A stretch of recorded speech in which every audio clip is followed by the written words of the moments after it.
The Berlin Wall stood like a scar across the heart of a divided world.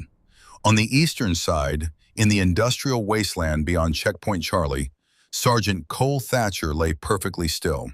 49 years old, 27 years in uniform, hands that had held rifles longer than most men held jobs. The cold bit through his ghillie suit.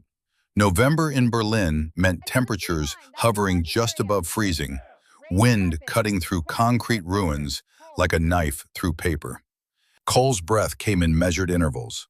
4 seconds in, 7 seconds out. The same rhythm he'd maintained for the past 90 minutes. Through his scope, the world reduced to a circle of magnified reality. 1,400 yards downrange, a man in a Soviet greatcoat stood in a doorway.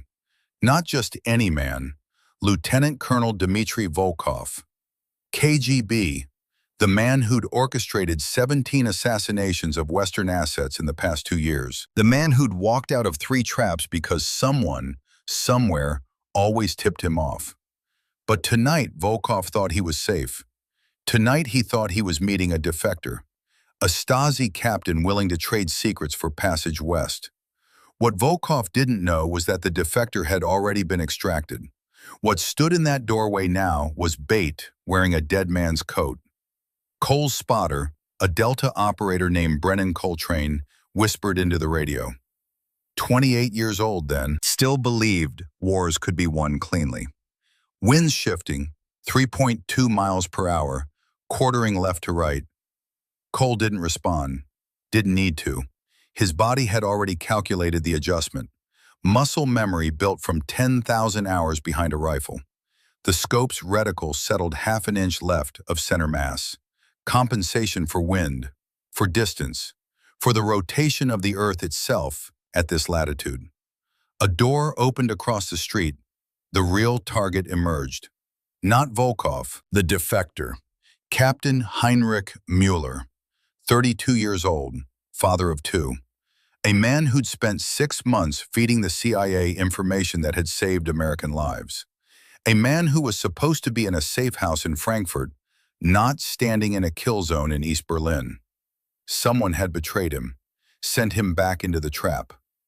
Volkov's hand moved to his coat. Cole saw the motion before Coltrane's scope caught it, saw the distinctive shape of a Makarov pistol emerging, saw Volkov's finger moving to the trigger. The decision point lasted less than a second. Cole's training said, wait for confirmation. Wait for the shot to be authorized. Wait for someone higher up the chain to decide if one man's life was worth the geopolitical consequences. Cole didn't wait. The rifle spoke once. A single crack that echoed off concrete and steel. 1,400 yards away, Volkov's hand stopped moving. The Makarov clattered to the pavement. The Soviet colonel followed it down. Coltrane's voice carried shock. Holy shit, you just started World War III. No, Cole said, already breaking down his position. I just stopped a murder. They were gone before Volkov's body stopped bleeding. Wyoming mountains, present day. The cabin sat at 7,800 feet, where the air turned thin and the trees gave up trying. A dirt road wound up through ponderosa pine and Douglas fir, ending at a clearing that held one structure. Log walls, tin roof, solar panels that looked new against wood that looked old. Staff Sergeant Ravia Thatcher stood in the driveway, if you could call 2 tire ruts through mountain grass a driveway. 28 years old, 5'9", hair pulled back in a regulation bun that would come down the moment she was off duty. Eyes the color of Wyoming sky in winter, gray-blue and hard. The drive from Hurlburt Field, Florida, had taken 3 days. She'd burned through 4 audiobooks and an entire playlist of music her father would have hated. Anything to avoid thinking about why she was making this drive. The cabin door was locked. She found the key where the lawyer said it would be, under the 3rd stone from the left on the porch. Her father had never been creative about hiding places. Always said the best security was being somewhere nobody wanted to go. Inside, the air smelled like wood smoke and gun oil. The smell of her childhood. The smell of every weekend from age 7 to 18 when Cole Thatcher had driven her up here to shoot. One room served as kitchen, living room, and armory. Rifle racks lined the north wall, empty now. The estate lawyer had explained that most of the collection was already in probate, being cataloged, appraised, divided among creditors and distant relatives Ravaya had never met. But one rifle remained.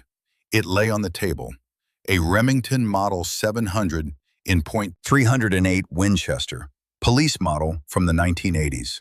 Heavy barrel, fixed stock, a working rifle, not a collector's piece.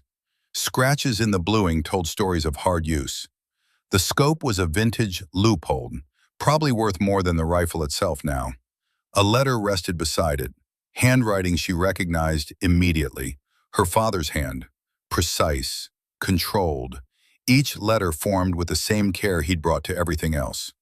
The envelope read, Ravaya, open only when you're alone. She was alone now, had been alone since the funeral 3 weeks ago. Alone in the chapel where 7 people showed up. Alone at the graveside where a young army chaplain read words that meant nothing. Alone in the lawyer's office where she learned her inheritance was a cabin worth maybe $80,000 and a rifle collection that would sell for less. She opened the envelope. Ravaya, if you're reading this, I'm gone. Don't waste time mourning. I lived to 86 doing work that mattered. Most men don't get half that. You have my hands, same bone structure, same muscle memory. I watched you shoot your first rifle at 7 and knew you had the gift, not talent. Gift implies luck. This is genetics in 10,000 hours of practice. But you're wasting it. You teach combat controllers to punch paper at 500 meters. Important work, necessary work, but not your work. The rifle on this table killed a Soviet colonel in Berlin, 1987. Saved a defector's life. Started my real career. Not the army career. The other one. The one I never told you about. There's a man named Brennan Coltrane. Lives outside Quantico, Virginia. Find him. He'll explain what I couldn't. The rifle will prove you're my daughter. The letter will prove I'm serious. America needs shepherds, Ravaya, not just teachers. One last thing. The shot in Berlin was 1,400 yards. Crosswind. Cold bore. I made it because I didn't think. I just trusted the 10,000 hours. You shoot better than I did at 28. Stop teaching. Start shepherding. Dad Ravaya read it twice, then a third time. Her hands didn't shake. That would come later. In the truck, in the dark, when her body finally allowed itself to process what her mind already knew. Her father had lied to her for 28 years. Virginia, 4 days later. The address led to another cabin.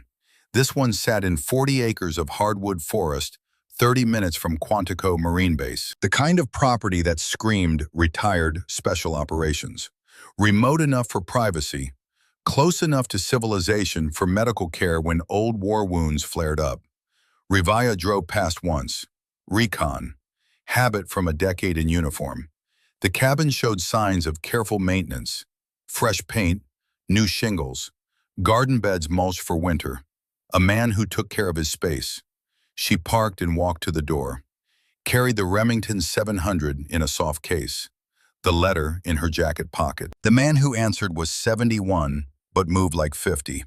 6 feet tall, broad shoulders that hadn't given up yet, hair gone white but still thick. Eyes that tracked her the way a predator tracks prey. Assessing, calculating, deciding if she was threat or opportunity. Ravaya Thatcher, he said, not a question. Brennan Coltrane? Come in, coffee's hot. The interior matched the exterior. Everything in its place. Nothing wasted. A life organized around efficiency. The walls held photographs. Lots of them. Different eras, different conflicts, different faces with the same hard expression. One photo dominated the rest. 2 men in winter gear, younger versions of themselves. Berlin, based on the background. Checkpoint Charlie visible through a window. Cole Thatcher and Brennan Coltrane. Brothers in everything but blood. Coltrane poured coffee into mugs that had seen better decades, sat across from her at a table that had probably hosted 1,000 post-mission debriefs. He told you to bring the rifle? Ravaya set the case on the table, opened it. Coltrane's expression shifted. Something that might have been pain, might have been pride. Hard to tell with men who'd spent decades hiding what they felt. That's the Berlin gun. Thought the army confiscated it after the investigation. What investigation? The one where your father shot a KGB colonel without authorization and nearly triggered an international incident. Coltrane lifted the rifle, checked the action with practiced hands. Turned out Volkov was dirty even by Soviet standards, selling secrets to Syrians, Libyans, anyone with cash. CIA wanted him dead anyway. Your father just did it on his own timeline. He never told me any of this. He never told you a lot of things. Coltrane set the rifle down. Bosnia, 1996. You were born that year, April 16th. Your father was in Sarajevo, Tuzla Air Base. Serb snipers had a squad pinned down in an apartment building. 14 Marines. No air support because of weather. No armor because of the streets. I don't understand what this has to do with. Your father was 58 years old. Hands shook from frostbite damage. Old injury from Alaska in the 70s. He took 9 shots over 4 hours. Killed 9 Serb snipers. Saved 14 Marines. Never made the news. Never got a medal. Just flew home and held you for the first time at 3 weeks old. Ravaya's coffee had gone cold. She hadn't touched it. Why are you telling me this? Coltrane stood, walked to a gun safe in the corner, opened it with a combination that his fingers knew without thinking, pulled out a folder, heavy paper, the kind government offices used before everything went digital. Because 3 months before he died, your father called me. Said he had one more mission, but his body couldn't handle it anymore. Asked me to find someone who could. The folder hit the table between them. He spent 2 years tracking Soviet-era weapons networks, old KGB, now private contractors, selling to Taliban, Al-Qaeda, anyone fighting Americans. He found the source, former colonel named Volkov. Ravaya's breath caught. The same son of the man your father killed in Berlin. Volkov Jr. took over daddy's business. 30 years of weapons trafficking, thousands dead. And your father, Coltrane's jaw tightened. Your father had the shot in Berlin, had it twice, once at the father, once at the son standing next to him.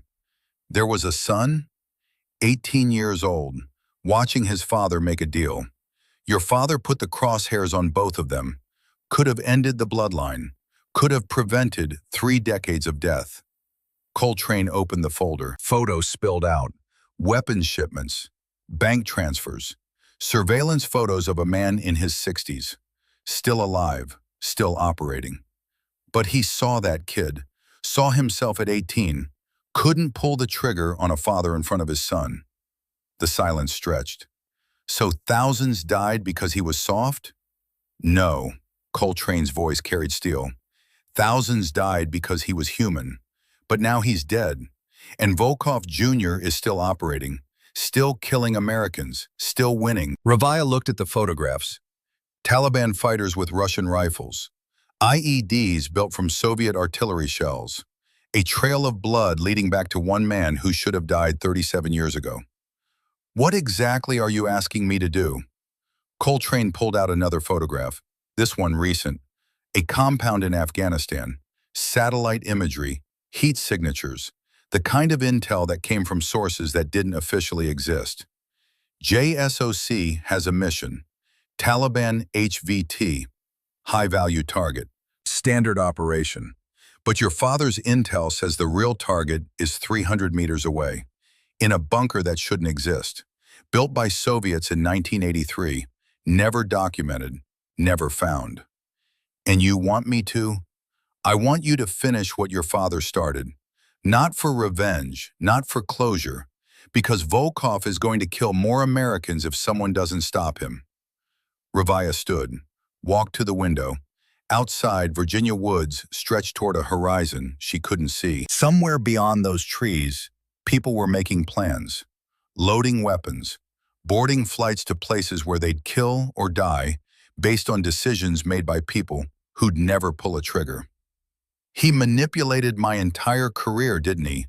Every school, every instructor, every assignment.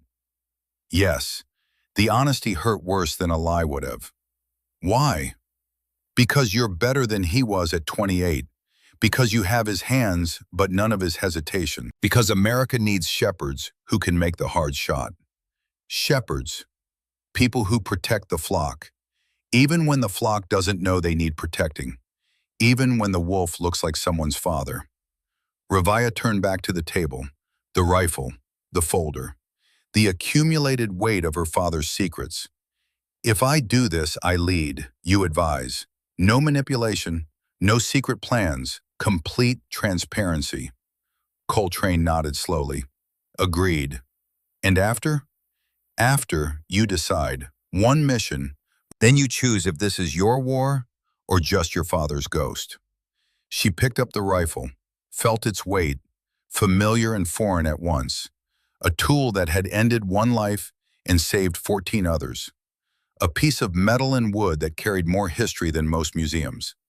In her jacket, her phone buzzed. Email notification. Orders. Hurlburt Field wanted her back for a training cycle. Combat controllers waiting to learn wind reading and elevation holds. Good work. Important work. Safe work. She deleted the email without reading it. When do we leave? Coltrane's expression didn't change, but something behind his eyes shifted. Relief, maybe, or recognition. 72 hours. Flight leaves from Andrews, manifested as civilian consultants attached to JSOC. You'll brief with the team at Bagram. Who's the team? SEAL Team 6. Commander named Thaddeus Kane, good operator, by the book, won't like civilian attachments. But he'll follow orders? He'll follow results. You provide those, he'll follow you into hell. Revea started breaking down the Remington, muscle memory from 1,000 repetitions. Her hands moved without thought, the way her father's had, the way they always would. There's one more thing. Coltrane walked back to the safe, pulled out a USB drive, old model, the kind they stopped making 5 years ago. Your father recorded this 3 months before he died, said you'd need to hear it when you decided. The drive felt heavier than it should. Did you listen?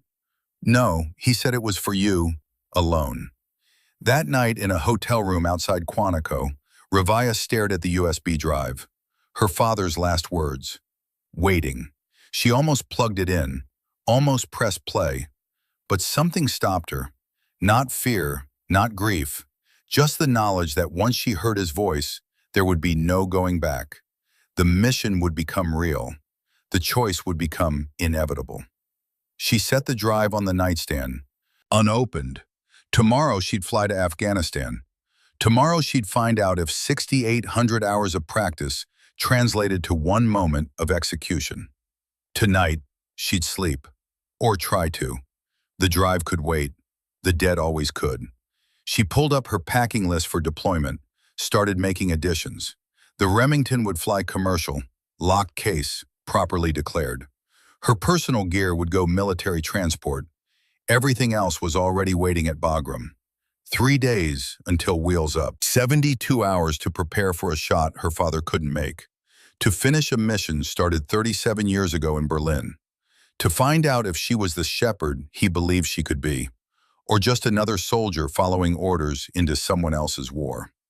The rifle went into its case, the letter back into the envelope, the USB drive into her pocket. And Ravaya Thatcher, 28 years old, daughter of a man who'd killed to protect and failed to kill when mercy seemed right, made her choice. Not for country, not for flag, not even for the father whose secrets still echoed. For the thousands who died because one man showed mercy to a monster. For the hundreds who die if that monster's son lived. For the flock that would never know a wolf died in the dark. She was going to war, not to win it, to end it. one shot at a time. The C-17 Globemaster touched down at 0340 local time. Rivaya felt the wheels grab tarmac through the webbing seat that had been her bed for the past 14 hours. Around her, cargo shifted against tie-down straps, pallets of ammunition, medical supplies, the endless river of material that kept America's wars running. She was the only passenger. Coltrane had flown separately. Different manifest, different cover story. JSOC didn't like coincidences. Two civilian consultants on the same flight raised questions. Better to arrive separately, meet accidentally. Let the team think it was bureaucratic incompetence rather than careful planning. The ramp dropped. Afghan heat hit like opening an oven door. 0 dark 30 and still pushing 90 degrees. The air tasted like dust and diesel fuel and something older. Something that had been baking in this desert since long before Americans arrived. A specialist met her at the bottom of the ramp. 20 years old, maybe. Uniform still holding creases. New to country. Hadn't learned yet that Afghanistan ironed everything flat eventually. "Ma'am, Staff Sergeant Thatcher?" "That's right. I'm supposed to take you to the TOC, Tactical Operations Center. Commander Kane is waiting." The drive took 12 minutes through a base that never slept. Generators hummed. Voices called in a dozen languages. Somewhere, a radio played country music that had been popular 10 years ago. The soundtrack of every deployment since 2001. The TOC sat in a hardened building without windows. Inside, maps covered every wall. Satellite imagery, topographical surveys. The accumulated intelligence of 2 decades trying to understand terrain that didn't want to be understood. Commander Thaddeus Kane stood at the center table. 43 years old, SEAL Team 6, 22 years in uniform. The kind of hard that came from doing things that didn't make it into official reports. 4 other SEALs filled the room. All eyes tracked Rivaya as she entered. Assessing, calculating, deciding if she was asset or liability. Kane didn't offer his hand. "Staff Sergeant Thatcher, your orders say you're a marksmanship instructor, Air Force." "That's correct, sir. This is a direct action mission, Taliban HVT, time-sensitive target. We requested ISR support, intelligence, surveillance, reconnaissance. Instead, we got you." The room's temperature seemed to drop 5 degrees. "With respect, Commander, I'm here because someone thinks I can contribute." Someone being? JSOC Command. "Above my pay grade, sir." A SEAL in the corner spoke up. Senior Chief Dalton Pierce, 39, Louisiana accent thick enough to cut. "Sir, Air Force doesn't run snipers. They teach basic marksmanship to combat controllers. Paper targets at 500 meters. Rivaya kept her expression neutral. Let them talk. Let them doubt. Words were cheap. Downrange was where accounts settled. "Your file says you've logged 6,800 hours behind a rifle." Kane's tone suggested he didn't believe the number. "That true?" "Yes, sir. Started at 7. 21 years of trigger time." "Shooting what? Deer? Paper?" "Steel. Mostly long-range precision, 1,000 meters and beyond." Another SEAL laughed. Petty Officer Webb Garrison, 32, the team's designated marksman. "Ma'am, no disrespect, but competition shooting isn't combat shooting. Different world." "I'm aware." Kane pulled a satellite image from the table, pushed it toward her. "Taliban commander, compound 8 kilometers northwest. We hit at dawn. You'll provide overwatch from this ridge, 780 meters to the compound entrance. Think you can handle that?" Rivaya studied the image. Not just the compound, the terrain around it. Elevation lines, wind patterns indicated by vegetation, the shape of the land that would funnel air currents. "Sir, permission to speak freely?" "Granted." "This compound has a secondary structure. Here," she pointed to shadows in the satellite image. "Northwest corner, underground. Soviet-era construction based on the ventilation pattern." The room went quiet. Kane leaned forward. What makes you think that? Because the Soviets built 47 identical bunker systems across Afghanistan between 1982 and 1986. I spent 2 weeks studying the architectural patterns. This matches the profile. You studied Soviet bunker architecture? I studied everything about the AO, area of operations, terrain, history, infrastructure. Your target brief says the HVT operates from the main compound. But if I were running an arms network, I'd work from the bunker. Hidden, hardened, escape routes pre-planned. Pierce exchanged a look with Kane. Something shifted in the room's dynamic. Not acceptance, but attention. Even if you're right, Kane said carefully, the bunker isn't our mission. We go where JSOC points us. Understood, sir. But if the real target is in the bunker and you hit the compound, you'll get his second in command at best. And you know this how? The door opened before she could answer. Brennan Coltrane walked in. 71 years old but moving like he owned every room he entered. He wore civilian clothes, contractor badge on a lanyard, the universal uniform of men who operated in spaces between official and deniable. Because I've been tracking Volkov for 3 years. Coltrane's voice carried authority that had nothing to do with rank. And she's right. The bunker is where he operates. Kane's jaw tightened. And you are? Brennan Coltrane, civilian advisor, also sent by JSOC. Also someone you didn't request. Sir, Pierce said quietly, this is turning into a real clusterfuck of a command structure. Noted, Senior Chief. Kane turned back to Coltrane. You have intelligence we don't? I have 30 years of tracking Soviet weapons networks. I have sources inside former KGB circles. And I have a name. Colonel Dmitry Volkov, Jr., son of the man who ran this same operation in the 80s. Coltrane pulled out a photograph. Black and white, grainy, 1987 quality. 2 men in Soviet uniforms, one older, one 18, maybe 19. Berlin, November 1987. The older man was KGB Colonel Volkov Sr., killed by an American sniper before he could execute a defector. The younger man is our target.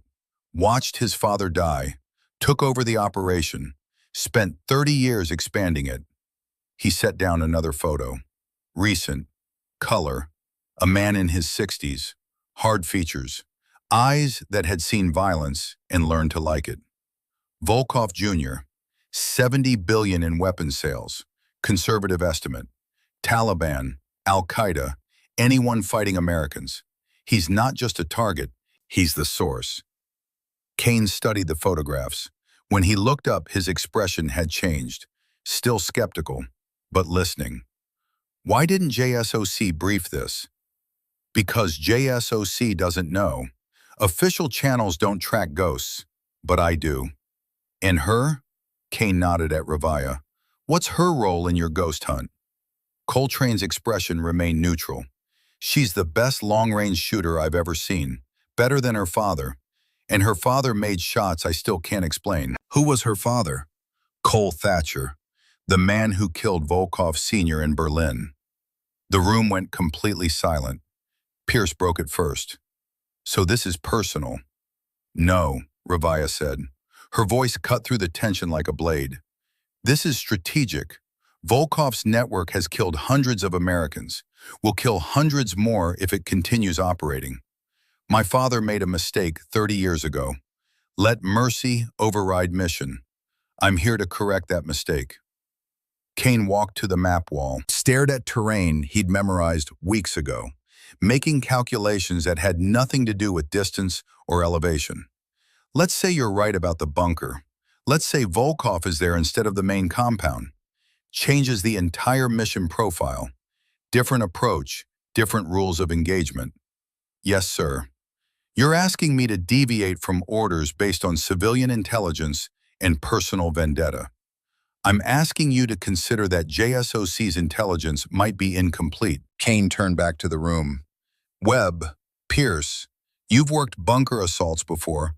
Bosnia, Iraq. This terrain matches that profile? Webb moved to the satellite image, studied it with professional eyes. Ventilation patterns right, elevations right. If there's a bunker there, it's deep, 4 meters, maybe 5. Entrance? Would be here, Webb pointed. Northwest corner, hidden by the main structure. Can't see it from satellite, but ground truth would show it. Kane made his decision in the silence that followed. The kind of decision that defined careers. Either proved you were flexible enough to adapt or reckless enough to ignore orders. All right, we run 2 scenarios. Primary target, compound HVT. Secondary target, bunker if it exists. Thatcher, you set overwatch on the ridge. 780 to the compound. Visual on the bunker approach. You see movement there, you call it. Yes, sir. But, Kane's voice hardened, you don't fire without my authorization. You don't make tactical decisions. You're a sensor. Eyes on target, nothing more. Clear? Crystal, sir. Good. Mission brief at 600. Wheels up at 400 tomorrow. That gives you 24 hours to prove you can actually make that shot. Range is half a click south. Webb will take you. Show us what 6,800 hours looks like. The dismissal was clear. Revaya followed Webb out of the TOC into Afghan morning. The sun was rising now, turning the mountains gold and red, beautiful in the way dangerous things often were. Webb walked 3 steps ahead, didn't talk, didn't look back. The universal body language of a professional who didn't trust civilians. The range was exactly what she expected.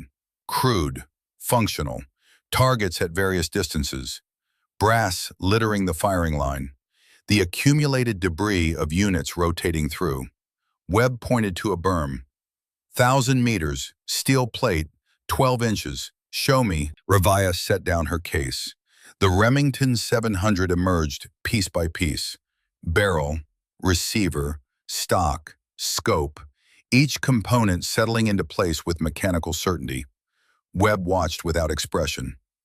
That rifle's old. 1987.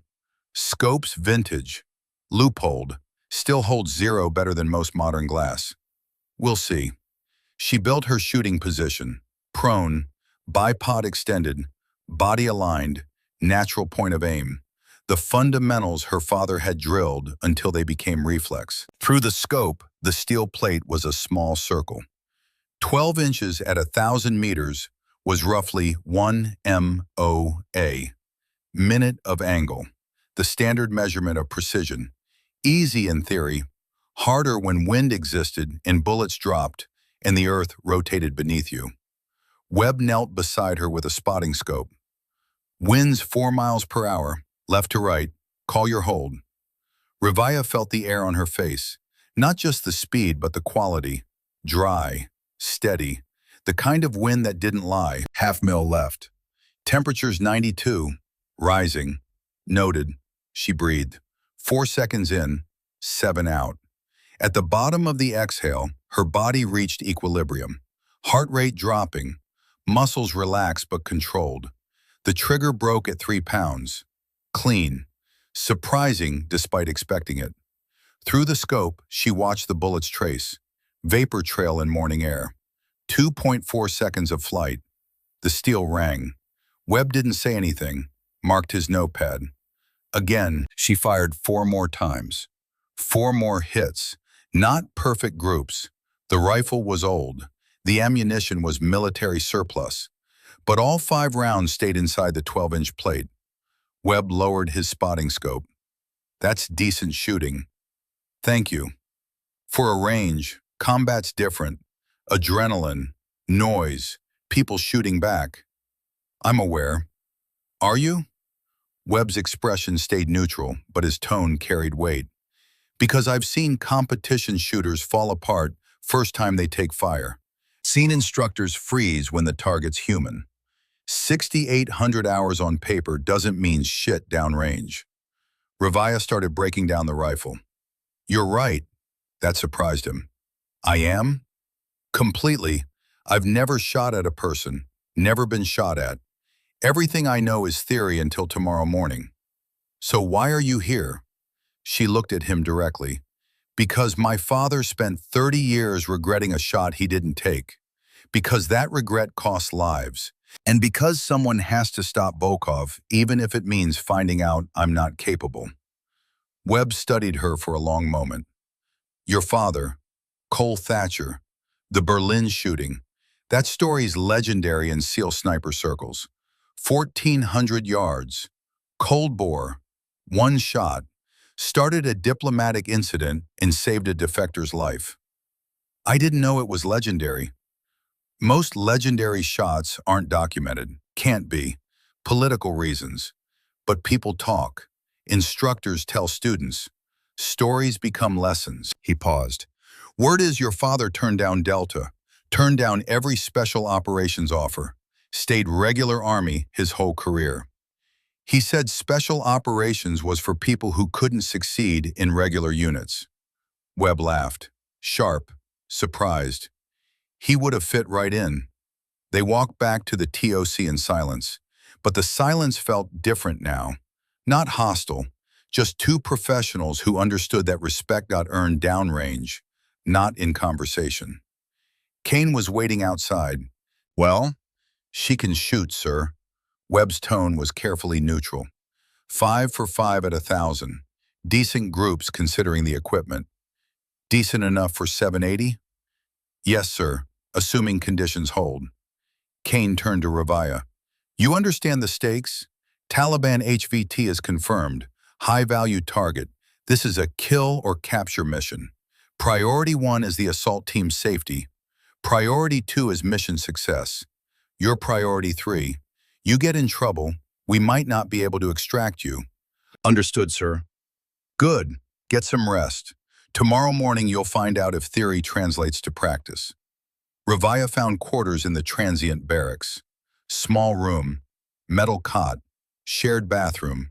The universal accommodations of forward operating bases worldwide. She tried to sleep, failed. Her mind kept running scenarios, wind calculations, distance formulas, the 1,000 variables that separated a good shot from a miss. At 2,200 hours, someone knocked. Coltrane, can't sleep either? He carried 2 bottles of water, handed her one. Thinking about tomorrow. Your father couldn't sleep before Berlin, walked the perimeter for 6 hours, drove his spotter crazy. You weren't his spotter in Berlin. No, but I heard the stories. Man who was there said Cole was the calmest person on the mission. Cold bore shot, 1,400 yards, didn't hesitate, didn't second guess, just executed.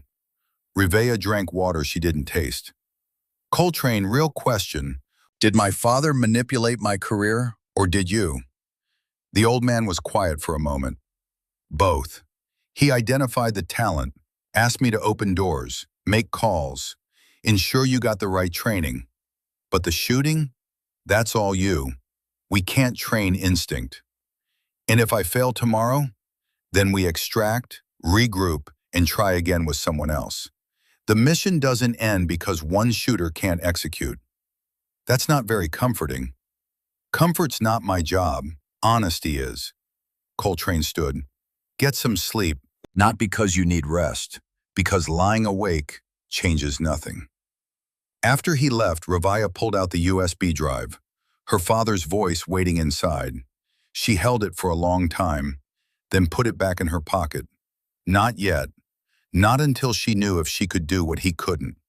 Tomorrow would tell her if she was worthy of hearing his last words, or if she was just another daughter chasing a dead man's ghost. She closed her eyes, let exhaustion take her, and dreamed of Berlin walls and Wyoming mountains and a rifle that had killed once and might kill again. The Chinook flew low and fast, nap of the earth they called it, hugging terrain to stay below radar. The kind of flying that required pilots with nerves like steel cable and night vision that turned darkness into green-tinted daylight. Ravaya sat against the webbing, rifle case between her knees. Around her, 6 SEALs performed their pre-mission rituals. Equipment checks, WP functions. The small ceremonies that kept minds focused and hands busy. Kane sat across from her. Hadn't spoken since they boarded. Now he leaned forward, voice barely audible over rotor noise. Change of plans. Intel came in 20 minutes ago. Compound's got external security, roving patrols. Thermal shows 3 hostiles outside the walls. Does that affect the timeline? Means we go loud earlier than planned. Suppressed weapons won't cut it. You'll hear the firefight start. That's your signal. Anything that threatens the assault element, you drop it. No waiting for confirmation. Understood? It was the opposite of what he'd said yesterday. Then she was just eyes. Now she was an active shooter. The change meant something. Either he trusted her, or he was desperate enough not to care. Understood, sir. Webb's your spotter. He calls targets. You execute. Simple. Nothing about combat was ever simple. But Ravaya just nodded. The helicopter banked hard. Her stomach lurched. Through the open ramp, Afghan mountains scrolled past. Black shapes against a sky just beginning to gray. Dawn was coming. The mission window was closing. They landed in a wadi 3 kilometers from the objective. Rotors never stopped. The SEALs poured out in practice sequence. Ravaya followed Webb. Coltrane stayed with the assault element. Different role, different mission. The Chinook lifted before they'd moved 10 meters, disappearing into darkness, leaving them alone in hostile country with nothing but weapons in the plan. Webb set a brutal pace. Not running, but fast walk that ate terrain. Ravaya kept up. 68 pounds of gear, rifle case, ammunition, water.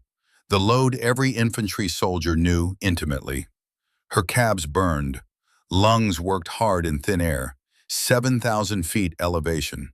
Breathing at altitude was different. Less oxygen, more effort for the same result. They climbed for 40 minutes, up a ridge that rose like a broken tooth from the valley floor. Loose screes shifted underfoot. Every step calculated. One slip would send rocks cascading down. Sound carried in mountains. Avalanches of pebbles announced positions better than flares. Webb stopped at a rocky outcrop, checked his GPS, consulted the map on his wrist tablet, nodded once. Here, 780 to compound entrance, clear sightlines. Ravaya set down the rifle case, started assembling in darkness. Hands knew every piece.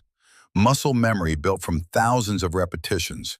Barrel to receiver, stock attached, scope mounted. The ritual that transformed components into weapon. Webb glassed the compound through his spotting scope. Advanced optics that turned night into detail. He whispered into his radio. Overwatch set, visual on compound, 3 hostiles confirmed, roving patrol pattern, interval approximately 8 minutes. Kane's voice came back. Copy, assault element moving to position, stand by. The wait began. Ravaya settled behind the rifle, built her position, bipod legs extended, body aligned, natural point of aim. She'd done this 10,000 times, but always on ranges, always at steel, never at flesh. Through the scope, the compound resolved into sharp detail. Mud brick walls, wooden gates, the architecture of every Afghan village going back centuries. Simple, functional, hard to destroy without heavy weapons. 3 men walked the perimeter. AK-47s slung casual, not alert, not expecting trouble, just going through motions because orders said patrol. Webb's voice was quiet. Assault element in position, 2 minutes to breach. Ravaya's heart rate was 62, higher than her normal 58, adrenaline already working. She focused on breathing, 4 seconds in, 7 out, the rhythm that calmed everything. Movement caught her peripheral vision, not at the compound, northwest, exactly where she'd predicted the bunker entrance would be. A door, set into the hillside, camouflaged, invisible unless you knew what to look for. It opened. A man emerged, late 60s, hard features, the face from Coltrane's photograph, Volkov. Her finger moved to the trigger guard. Not on the trigger, not yet, but ready. Webb, bunker entrance, Northwest corner, one hostile, matches target profile. Webb swung his scope, found the door. The man froze. Fuck. Confirm visual. That's Volkov. Do we have authorization? Negative. Primary mission is compound HVT. Volkov is secondary if opportunity presents. Through the scope, Revaya watched Volkov light a cigarette. Casual, unhurried. A man who thought he was safe, who'd survived 30 years by being careful, by hiding in bunkers while other people took risks. The compound exploded into action. Breach charges blew the gates. Flashbangs detonated. The SEALs poured through in textbook formation. Overwhelming violence executed with surgical precision. The roving patrols reacted. Weapons coming up, muzzles swinging toward the breach point. Armed hostiles, Webb called. Compound wall. 2 targets. Your call. Revaya's scope found the first man. Center mass. 780 meters. Wind was calm. Temperature steady. An easy shot by range standards. But ranges use steel targets. This target wore a face. Had a name she'd never know. Might have a family. Might be a fanatic or a conscript or just a man in the wrong place. Her father's voice echoed.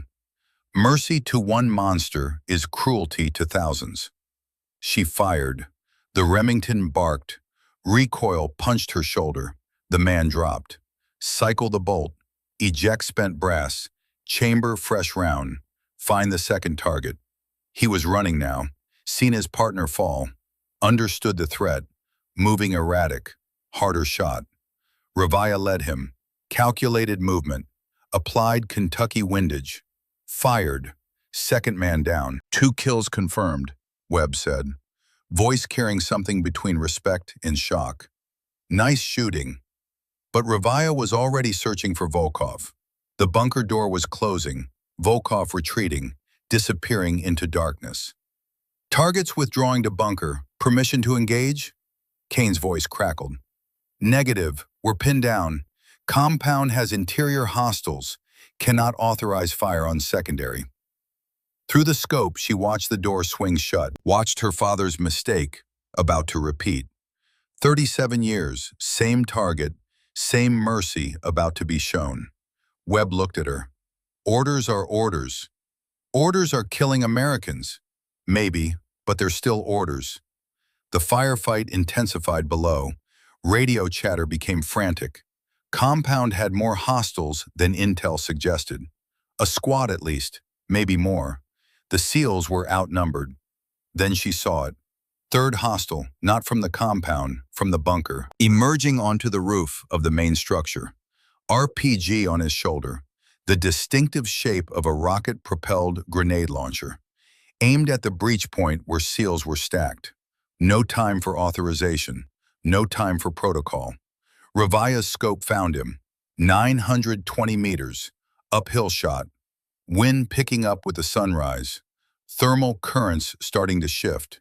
She held high, held left. Trusted 10,000 hours of practice. Fired. The hostile dropped. RPG tumbled off the roof, exploded against the compound wall. Harmless. Radio exploded. Kane's voice. Who fired? Who authorized that shot? Webb keyed his mic. Overwatch. RPG shooter on roof. Immediate threat. I didn't call that target. Didn't have time, sir. He had beat on your position. Silence. Then, confirmed. Good kill. Stay alert. But Revaya wasn't listening to Kane. She was watching the bunker door. It had opened again.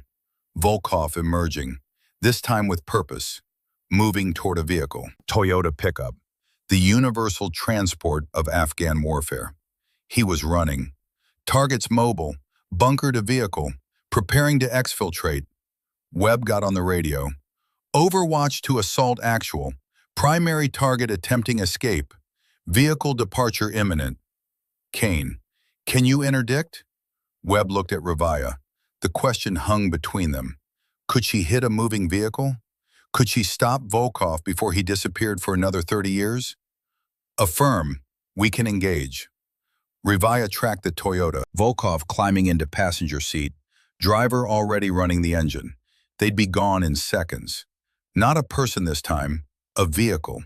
Easier morally, harder technically. She aimed for the engine block, center mass of the truck. Let physics do the work. Fire. The round punched through sheet metal. The Toyota lurched, died. Volkov bailed out, running now, back toward the bunker, abandoning the vehicle, choosing the fortress.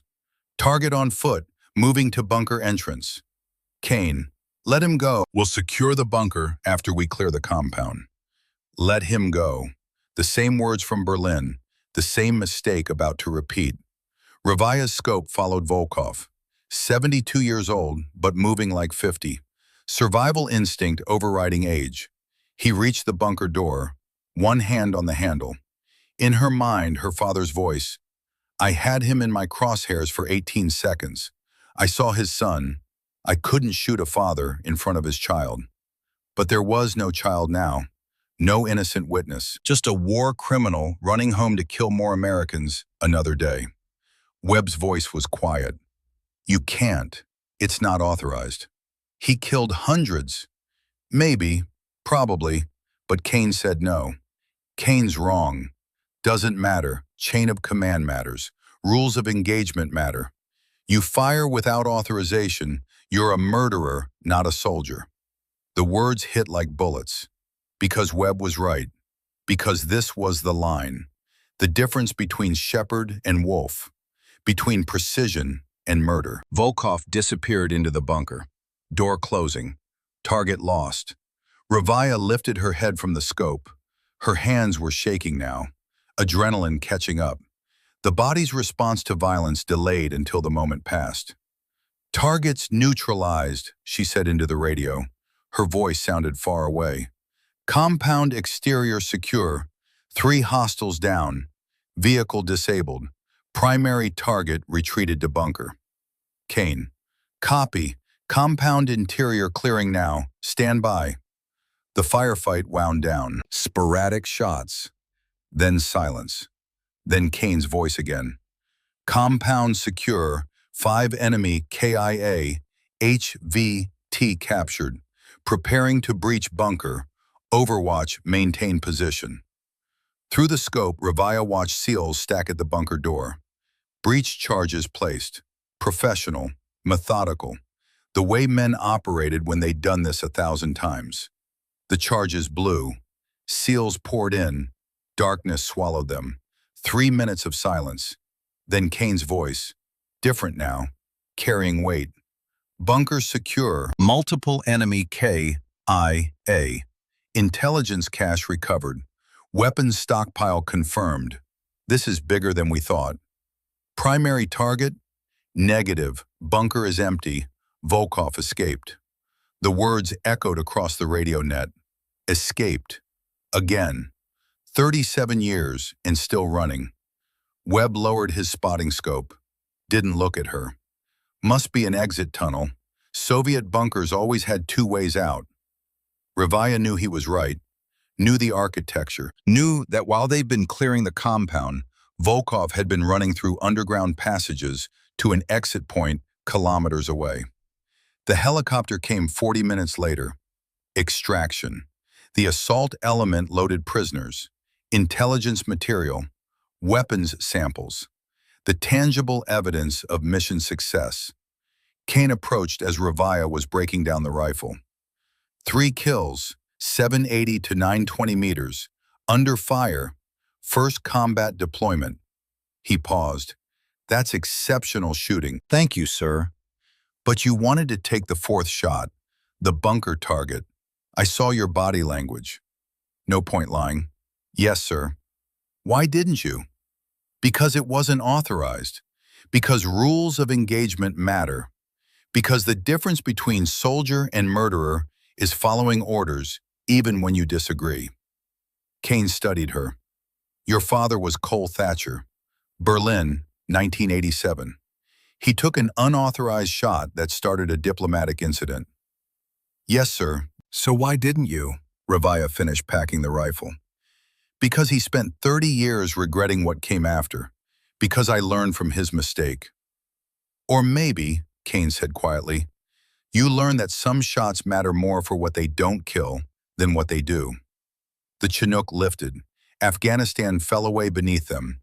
Mountains, valleys, compounds where men lived and died for reasons that would be argued long after the shooting stopped. Coltrane sat across from her. Hadn't spoken during extraction. Spoke now. He got away. I know. Your father's mistake. Repeated. No. Revaya met his eyes. Different mistake. Same result. So what now? Now we find where he ran. We track him. We finish this. But Kane interrupted on the internal comms. Belay that. JSOC is calling this a success. HVT captured. Intelligence recovered. They don't know about Volkov. Don't care about a ghost that's not in their briefing. Sir, I know what he is, but this mission is over. You did your job. 3 kills. Saved lives. That's a win. The Chinook flew toward Bagram, toward debriefs and reports and the machinery that turned combat into paperwork. But Revaya pulled out the USB drive, held it in her palm. Now, finally, she was ready to hear what her father had to say. Bagram Airfield, 18 hours later. The debrief had lasted 6 hours. Intelligence officers asking questions about target identification, shot placement, decision-making under pressure. Kane backed her story, called it initiative under fire, recommended her for a Bronze Star. Now, alone in her quarters, Revaya plugged the USB into her laptop. Her father's voice filled the small room. 86 years old, barely audible over background noise, hospital equipment, the sound of dying. Revaya, if you're hearing this, you survived Afghanistan. You made shots, took lives, came home. Question is whether you're coming home to teach or to run. After Berlin, I ran, took every mission, every deployment, anything to avoid thinking about Volkov's son standing in that doorway, watching his father die, becoming what I made him. I ran for 30 years, from mission to mission, country to country. Never stopped long enough to ask if I was solving problems or creating them. You have a choice I didn't. The Shepherd program. Coltrane will offer it. Government will fund it. 8 kids who need what I gave you. You can run toward Volkov, chase him across the world, maybe get the shot, probably get killed trying, die like I'm dying now, alone, full of regrets about roads not taken.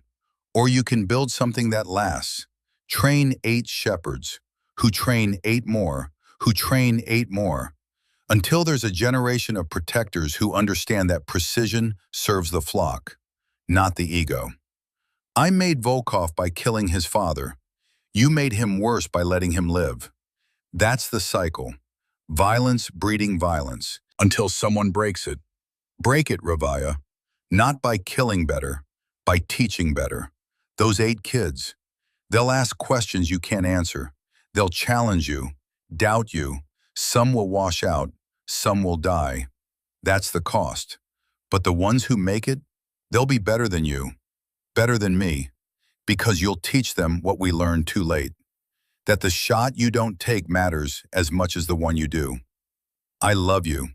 I'm proud of you. And I'm sorry I made you into a weapon when you could have been anything. But since you are a weapon, at least be a weapon that builds instead of just destroys. The rifle's yours. The program's yours. The choice is yours. Make it count. The recording ended. Revaya sat in silence. Then she called her mother. Revaya, thank God. Hi, Mom. Are you okay? The army called. Said you were in combat. Said you performed exceptionally. I didn't know whether to be proud or terrified. Both is appropriate. Her mother's laugh was half sob. Your father used to say the same thing. Mom, I need to tell you something. About Dad. About what he did. What he's asking me to do. And Revaya told her. Everything. Berlin, Volkov, the rifle, the recordings, the choice. Her mother listened without interrupting. When Ravaya finished, silence stretched across the phone line. Finally, your father loved you more than anything, but he loved his mission more than life. I watched him choose the mission every time, every deployment, every absence, every lie. I know. And now you're choosing the same thing. It wasn't a question. I don't know yet. That's why I'm calling, to ask what you think. Her mother was quiet for a long time. I think your father was a great soldier and a terrible husband. I think he saved lives and destroyed his family. I think he died with more regrets than medals. And I think he knew it. So I shouldn't do this? I didn't say that. Her mother's voice softened. Sometimes the mission matters more than personal happiness. Sometimes being a weapon is the highest calling, but only if you choose it knowing the cost. What cost? Everything else, relationships, children, the normal life you could have had. Your father chose the mission. I chose him knowing that. You're choosing now. Just make sure you're choosing for yourself. Not for him, not for his ghost, for you. After hanging up, Ravaya opened her email. The Shepherd program. Official offer. Lead instructor position. She typed her response. I accept the position. Request immediate start date. One condition. If actionable intelligence on Volkov surfaces, I deploy regardless of training schedule. This mission isn't finished. The reply came 30 minutes later. Condition accepted. Welcome to the Shepherd program. Report Monday 0800. Bring the rifle. Quantico, 8 months later. The range sat in the woods behind the Marine base, custom built, funded by black budget money. Targets from 300 to 1,800 meters. 8 students stood on the firing line, ages 19 to 34. 4 women, 4 men. Everyone carrying grief like ammunition. Liara Kane, 19. Commander Kane had written a letter before the Afghanistan mission. Said if anything happened to him, he wanted his daughter considered for this program. Connor Reeves, 23. Father killed in Syria. Nephew of Webb Garrison, the SEAL who'd spotted for Ravaya. 6 others, each with their story, each with the gift. Ravaya walked the line, watching form, correcting mistakes, offering adjustments. Coltrane sat in the observation tower. 71, though the Afghanistan mission had aged him beyond the number. Ravaya's phone buzzed. Text message. Classified. Eyes only. Volkov surfaced. Chechnya.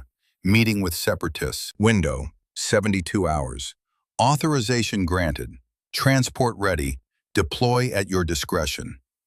The moment she'd been waiting for. 8 months of building the program. And now the call. She looked at her students. 8 people who needed her. Then at the message. Volkov. The unfinished business. Her father's voice echoed. Break the cycle. Not by killing better, by teaching better. But also, when an opportunity presents, you'll get the call. The choice. Always the choice. Ravaya walked to the observation tower. Showed Coltrane the message. What are you going to do? What my father couldn't. Finish the mission. The students can train without me for 72 hours. You'll supervise. When I get back, we continue. And if you don't get back? Ravaya smiled, cold, certain. Then you train the next class. Same curriculum, same mission. The cycle continues regardless. Coltrane stood, extended his hand.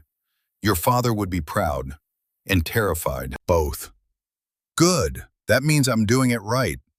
Chechnya, 68 hours later.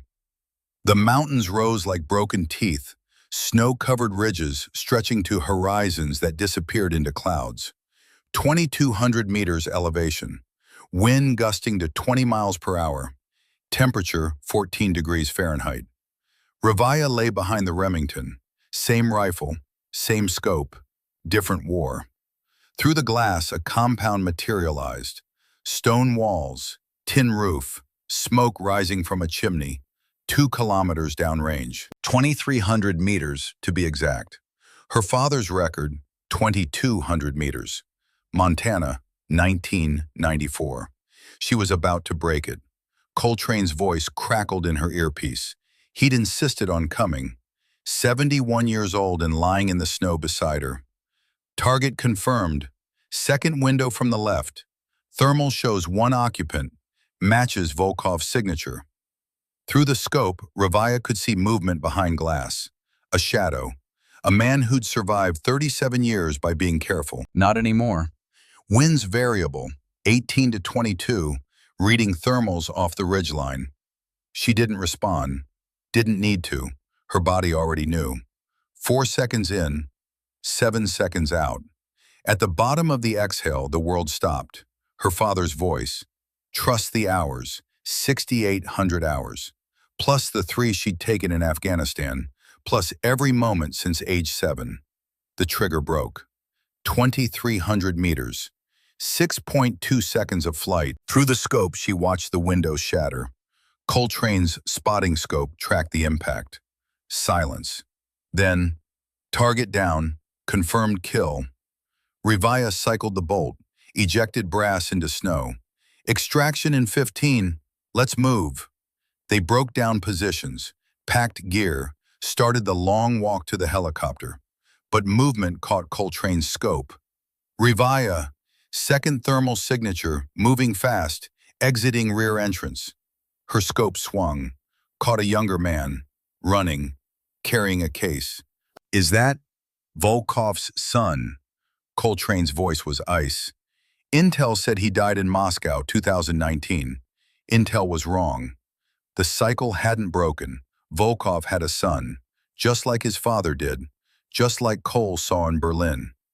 Ravaya's crosshairs settled on the running figure. 20 years old, maybe 22, carrying his father's legacy, about to inherit his father's war. Berlin, 1987. Cole Thatcher had this exact shot, father and son. He'd killed the father, spared the son, created 37 years of bloodshed. Now Ravaya had the same choice. Kill the son, end the bloodline, break the cycle completely, or let him run, let him live. Trust that mercy might work this time. 4 seconds in, 7 seconds out, her finger on the trigger. The young man reached a motorcycle, started to mount. Ravaya fired. The rear tire exploded. The motorcycle collapsed. The young man fell. Alive. Unhurt, but trapped. Coltrane's voice. What are you doing? Giving him a choice. Ravaya kept the scope on target. Father took the choice from Volkov's father. I'm giving it to Volkov's son. Through the scope, she watched Russian Special Forces arrive. FSB. They'd been tracking Volkov too. The young man tried to run. They tackled him, arrested him. He'd live. In a Russian prison, away from his father's network, away from the cycle. You let him live, Coltrane said. I let him choose. He chose wrong. Now he pays. But I didn't make him a martyr. Didn't give him a father's death to avenge. Maybe it would work. Maybe the son would rot in prison and the network would die. Maybe she just created another enemy. Time would tell. But at least this time, the choice was his, not hers. Extraction in 10. Let's move. Quantico, 3 weeks later. 8 students stood on the firing line. Liara Kane adjusted her scope. Connor Reeves checked his wind meter. 6 others prepared their rifles. Ravaya walked the line, correcting, advising, teaching. Coltrane watched from the observation tower. On the table beside him, a file marked closed. Inside, Volkov, Dmitry, KIA, Chechnya, mission success. Below, Liara Kane fired, 1,200 meters, steel plate, center mass. Good shot, Ravaya called, but you held too long. Trust the breath. When it's right, you'll know. How will I know? Ravaya thought about snow and mountains and a window 2,300 meters away. Because your hands will stop shaking, your heart will slow, and the rifle will feel like it was always meant to be exactly where it is. That's how you knew? In Chechnya, word had spread. Classified mission. Unconfirmed details, but soldiers talked. That's how my father knew. In Berlin, that's how you'll know. When it matters. The afternoon sun slanted through the trees. Somewhere another war was starting.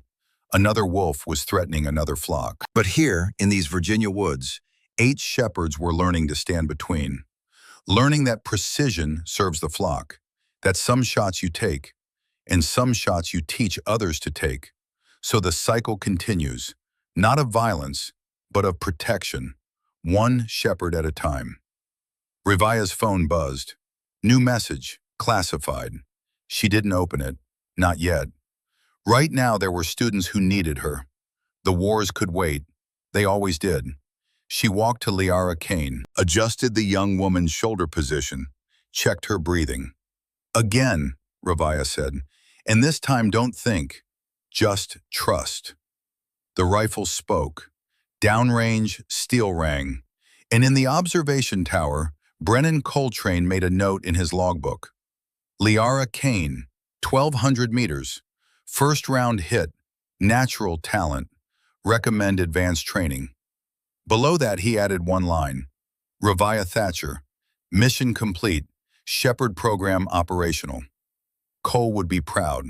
He closed the book. Outside, the students kept shooting, and the shepherds kept teaching, the way they always would, until the wolves stopped coming, or the flock learned to protect itself, whichever came first.